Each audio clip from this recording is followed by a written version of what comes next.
অনেক সময় শুনেছেন যে একটা আপেল দুজনের মধ্যে ভাগ করে নিতে, কিন্তু এমন ঘটনা শুনেছে ক্রিকেটে একটা বলকে কেটে দুটো বোলারের মধ্যে ভাগ করে নিতে? হ্যাঁ, এমন এক ঘটনা ঘটেছে পাকিস্তান ভার্সেস ইংল্যান্ডের ম্যাচে, যা দেখে সবাই অবাক। পাকিস্তানের প্রথম ইনিংস শেষ হয় মাত্র 171 রানে, আর পাকিস্তানের 10 উইকেট নেয় ইংল্যান্ডের দুজন পেসার।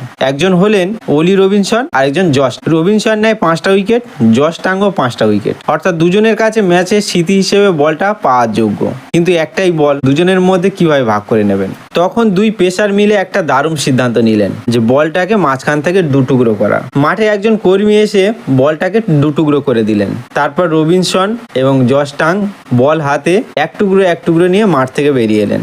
জশ টাং বলে, রবিন বলল আমরা বলটাকে ভাগ করে নিতে পারি।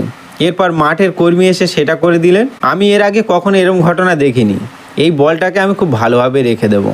তিনি বলেন, হঠাৎ করে বিষয়টি মাথায় এলো, ভাবলাম নতুন কিছু করা যাক। ক্রিকেটে তো আর এমন ঘটনা বেশি দেখা যায় না। এই মুহূর্তে আমরা দুজনেই সারা জীবন মনে রাখবো, আর এই বলটা আমরা যত্ন করে রেখে দেব। আর এই ঘটনার আরও একটি বিশেষ কারণ হলো, ইংল্যান্ডের দুই বোলার শেষবার এই একই টেস্টে 5টা করে উইকেট নিয়েছিল প্রায় 20 বছর আগে।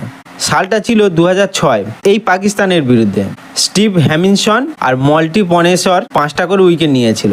20 বছর পর আবার পাকিস্তানের বিরুদ্ধে একই ঘটনা ঘটলো, তবে এবার শুধু 5টা উইকেট না, স্মৃতি হিসেবে বল ভাগ করে নিল।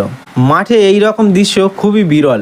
আর এই বিষয়টি আপনাদের কেমন লাগলো, যে একটা বলকে মাঝখান থেকে ভাগ করে দুটো বোলার ভাগ করে নেওয়া? আর এই ইংল্যান্ডের বিরুদ্ধে পাকিস্তানের ম্যাচ যদি বলতে হয়, তাহলে একদম পাকিস্তান মনে করে হেরে গেছে।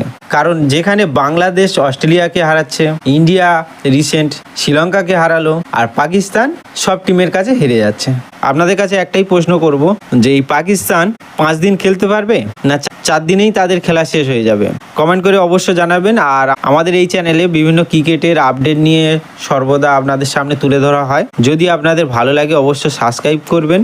আর ইন্ডিয়া শ্রীলঙ্কার সাথে খুব ভালোভাবে প্রথম টেস্ট জিতে নিয়েছে, কিন্তু 3টে যদি প্রবলেম সলভ করতে পারে, তাহলে ইন্ডিয়া টিম দ্বিতীয় টেস্ট অবশ্যই জিতবে। সেটা হলো ক্যাপ্টেন শুভমান গিলের রান আসছে না ব্যাট দিয়ে। প্র্যাকটিস ম্যাচে সে যদিও ভালো রান করেছিল, কিন্তু প্র্যাকটিস ম্যাচের পর যখন তিনি ফাইনাল খেলতে নামে, তখন তার ব্যাট থেকে সেভাবে রান আসেনি।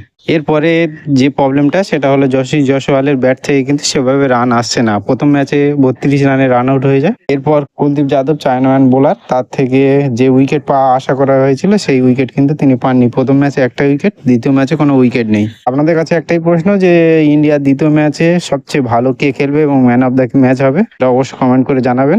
আর লাস্ট যে খবর, বাংলাদেশ অস্ট্রেলিয়াকে হারিয়েছে, কিন্তু লাস্ট দুটো ম্যাচ বাংলাদেশকে কিভাবে হারায় এটা দেখার বিষয়।